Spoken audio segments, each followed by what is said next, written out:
Ya Nabi salam alaika, Ya Rasul salam alaika, Ya Habib salam alaika, salawat. Yakinlah dengan Islam berarti apa? Berarti Islam adalah agama yang paling tepat. Ada banyak kisah mualaf dari belahan dunia ini, begitu pula yang terjadi di tanah air Indonesia. Salah satunya, kisah menarik dan haru, seorang mantan biarawati bernama Irena Handono. Bagaimana tidak, Irena Handono tinggalkan Kristen dan menjadi seorang muslimah, berawal dari menantang cari kelemahan Islam. Irena Handono rupanya ingin membandingkan konsep ketuhanan pada agama Kristen dengan konsep ketuhanan dalam Islam.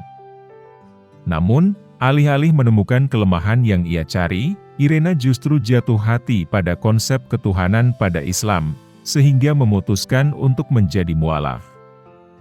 Jika dulu ia mempelajari Islam untuk mengetahui kelemahannya, kini sebaliknya, Irena malah mengakui Islam sebagai agama yang sempurna.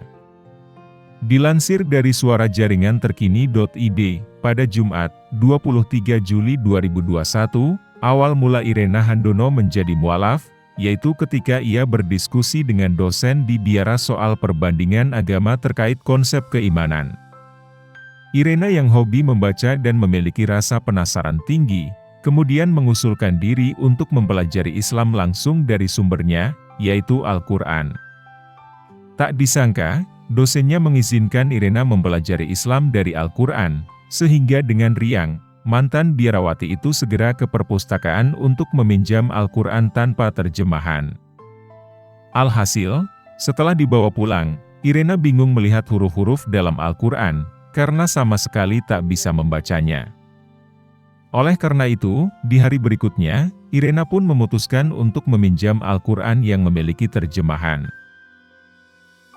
Saya pulang ke biara dan malamnya saya baca Al-Quran, tapi cara baca terbalik. Saya buka dari belakang, bukan dari depan, maka saya berjumpa surat Al-Ikhlas, ungkapnya dalam tayangan di kanal YouTube Cinta Quran TV. Ini jawaban Allah. Baru baca terjemahan itu saja, saya sudah terkejut. Ini mutlak benar. Bagi saya Allahu Ahad, Allah itu Esa, itu ya betul. Enggak mungkin dua, kalau dua, Tuhan, itu ciptaan. Konsep ketuhanan di Al-Quran itu menurutnya adalah sempurna dan tak terbantahkan. Sebelum menemukan konsep ketuhanan di Al-Quran, ia mengaku didoktrin soal pengandaian berbagai konsep Tuhan yang ada sisi kelemahannya. Misalnya konsep Tuhan itu satu dalam segitiga. Maka dari itu, ia penasaran bagaimana kalau nanti ada perkembangan ilmu pengetahuan dan teknologi, maksudnya apakah bisa nanti konsep ketuhanan bisa menjadi segi empat, dan artinya Tuhan ada penambahan. Namun, kala itu Irena dilarang untuk menggugat hal dasar seperti itu, karena katanya terlarang dalam dogma. Irena juga merasa pengandaian Tuhan dengan telur pun punya kelemahan konsep secara logika. Itu karena jika konsep Tuhan seperti telur, yang mana pasti punya tiga unsur, yaitu kulit, putih, dan kuning telur, maka tak ada satu unsur saja, berarti tak mungkin menjadi konsep telur. Jawaban saya kala itu, telur itu kan alami penyusutan, apakah mungkin Tuhan itu susut seperti telur? Artinya tak bisa pengabdian itu dipakai, jelasnya lagi. Jadi, kata Irena, konsep Allah tempat bergantung semua makhluk itu benar sekali. Itu karena Allah tak punya sejarah, tak terikat ruang dan waktu, mandiri, dan tentunya tak perlu bantuan dan tak pula bermitra apapun.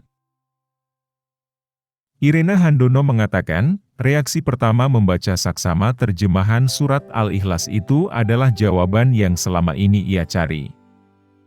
Dari situ, saya makin gali dan lihat berbagai sisi perbandingannya dan pelaksanaannya, konsep ketuhanan Islam. Semakin yakin surat Al-Ikhlas. Irena Handono mengatakan, hidayah adalah anugerah dari Allah dan baginya, itu adalah nikmat luar biasa. Sebab kata dia, ada orang yang sudah diberi hidayah Allah, tetapi justru mencampakkan nikmat hidayah itu. Irena Handono mengibaratkan hidayah diberi dan manusia sendiri yang menentukan, apakah mau terima atau tidak, seperti ibu membuat masakan yang enak menurutnya, kemudian sang anak disuruh dan bisa memilih ingin memakannya atau tidak. Hidayah tak ada nilai tandingannya. Hidayah dibandingkan dengan gunung emas, gunung berlian pun tidak tertukar. Sebagai informasi, Irena Handono menjadi mualaf sehari sebelum Ramadan. Sehingga ia serta-merta ritme harus beradaptasi dengan cepat, meski kala itu harus sembunyi-sembunyi dari keluarganya. Umi bersyahadat persis sehari sebelum Ramadan dengan disaksikan Kak Misbah. Saat itu keluarga belum tahu. Saat sahur tiba, Umi makan buah ataupun roti. Itu pun sembunyi-sembunyi.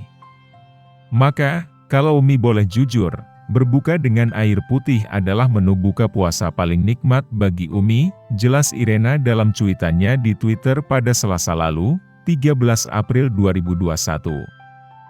Irena Handono adalah seorang mualaf Indonesia yang terkenal. Dia aktif mendukung mualaf dan menyebarkan pesan Islam. Irena adalah pendiri Irena Center, sebuah sekolah Islam untuk para mualaf. Irena sendiri memeluk Islam pada 1983. Kisahnya hingga memeluk Islam begitu inspiratif, karena Irena dibesarkan dalam keluarga yang religius di Indonesia. Dia juga dibesarkan dalam keluarga terpandang dan kaya, serta tidak kurang dalam menerima pendidikan yang baik. Bagi Irena dan keluarganya di zamannya, menjadi non-muslim berarti mereka berbeda dengan mayoritas penduduk Indonesia yang beragama Islam. Mereka kaya, berpendidikan, dan memakai sepatu yang bagus di masa tahun 1990-an di mana kondisi masyarakat umumnya kala itu belum menerima pendidikan merata. Sementara itu, sebaliknya, Muslim tidak sebagus dalam pandangan mereka. Muslim, begitu kami percaya, miskin, tidak berpendidikan dan selalu memiliki sandal jepit mereka dicuri di depan masjid. Hanya lama-lama kemudian selama studi saya untuk menjadi seorang biarawati. Saya mempertanyakan pandangan yang sangat dangkal ini, tulis Irena, seperti dikutip dari About Islam.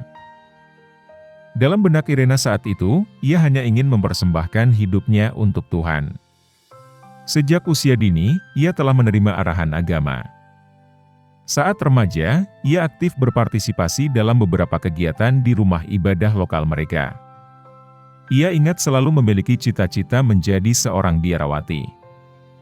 Dalam agamanya terdahulu, meninggalkan kehidupan duniawi untuk tinggal di biara adalah hal yang paling mulia dilakukan.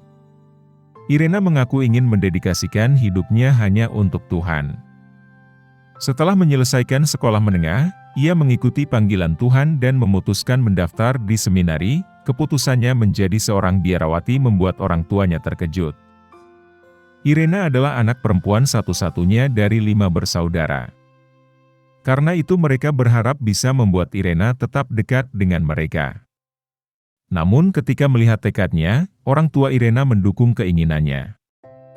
Irena tidak menemui kesulitan ketika mengawali kiprahnya dengan magang. Ia bahkan dipilih untuk pelatihan khusus di luar biara.